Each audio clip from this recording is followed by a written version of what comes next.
Billy with Gilbert Travels here. Today we are in Oregon at the Evergreen Aviation and Space Museum. We're going to have a special look at one of the most unique and historic aircraft in the world and some other great planes. Let's get inside.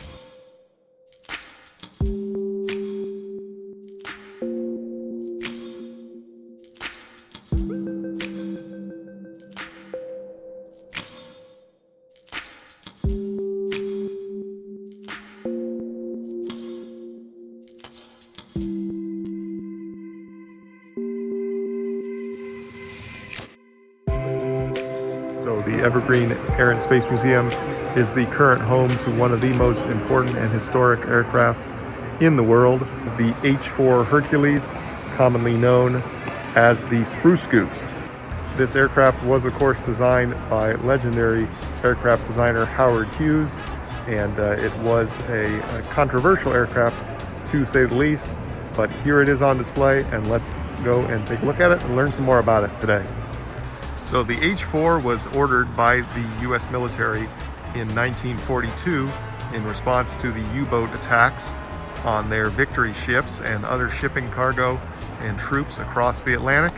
They wanted to order something that would be one of the largest aircraft ever conceived of, that would carry troops, supplies, and even tanks across the ocean without danger of being hit by the German U-boats.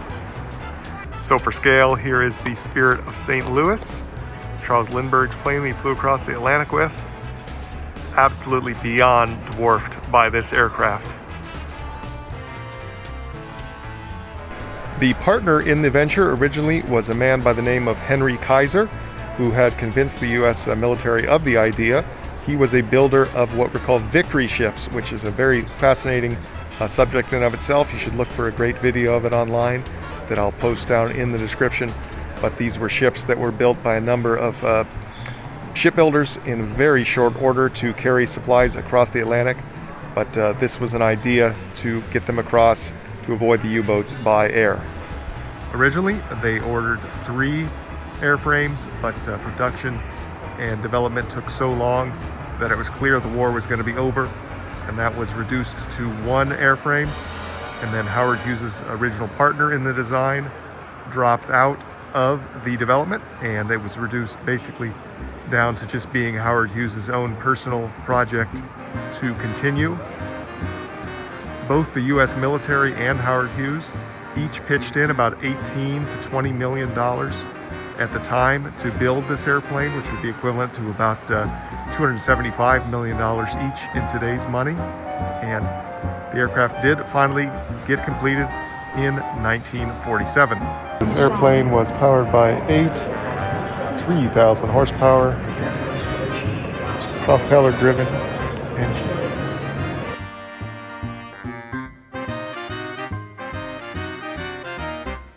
So to give you a really great sense of scale, here in front of us is another favorite aircraft of mine, the DC-3, which was the prominent cargo and passenger aircraft of the time.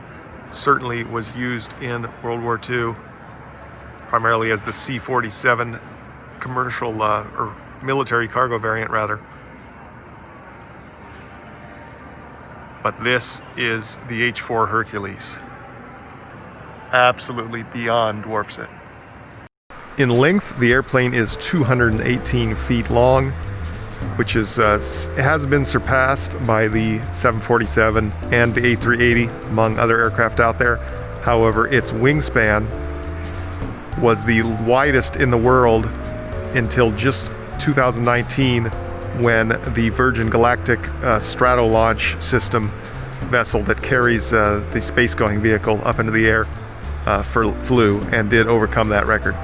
That 320-foot, 11-inch wingspan was the world record for over half a century, which is quite impressive. The tail section is just under 80 feet in height, which actually surpasses the height of the tail on the 747 and is just about equal to the tail height on the A380. So here we are in front of the other Goose seaplane, the Grumman Goose, another favorite of mine. So cool to see it here. And again, Grumman Goose, Spruce Goose.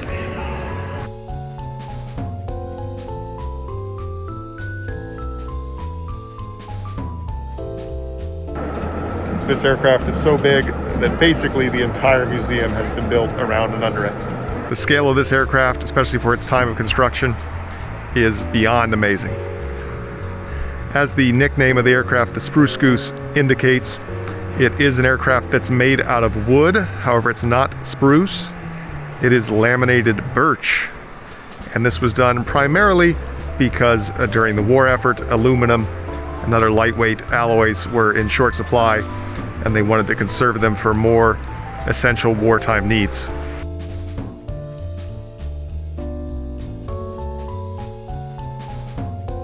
Here you get a really great look at a cross-section showing the birch wood used in the construction of this aircraft, and showing how thin the skin really is on it, how strong this wood was, especially when laminated with this metallic paint.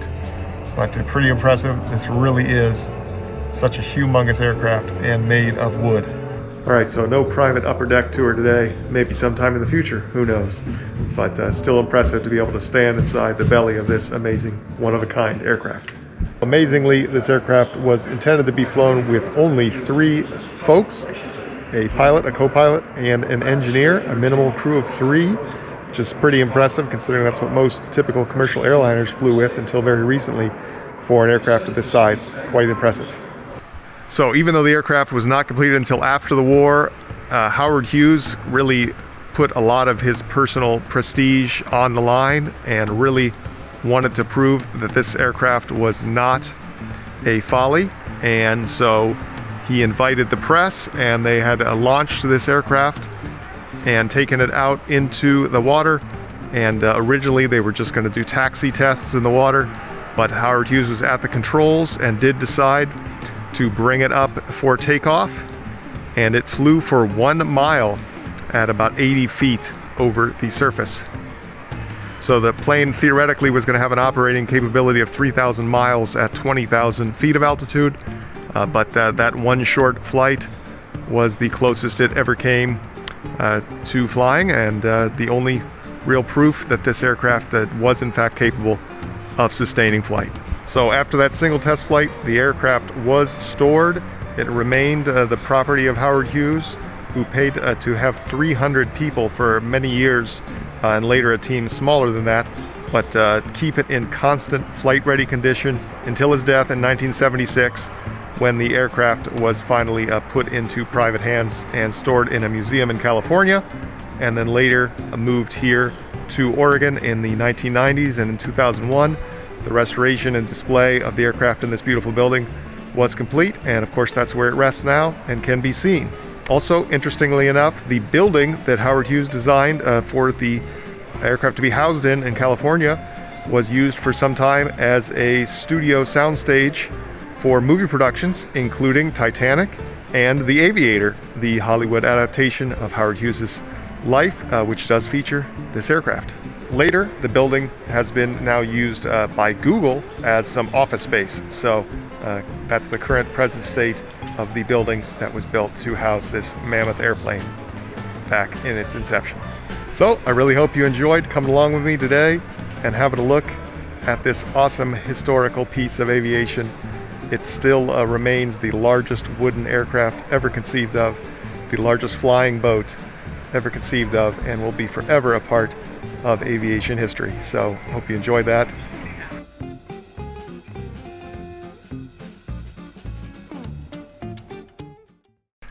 The museum has not just one but 2 747s. One you'll see me right behind there. It's on top of their water park, and it's actually an attraction, part of the water park. You slide through in the back there. I'll show that on screen here. The other one is sitting right out here in this field. You can walk right up to it. So let's go have a better look. So how many places out there can you just walk right up to a 747? There's of course no going inside, and it's missing its turbofan power, but what a sight to see. 4 sets of main landing gear well on display here. Even with the engines missing, it's quite an impressive beast.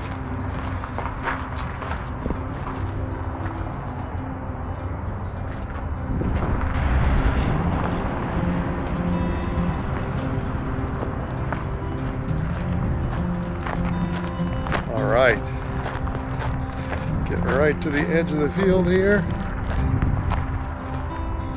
There it is.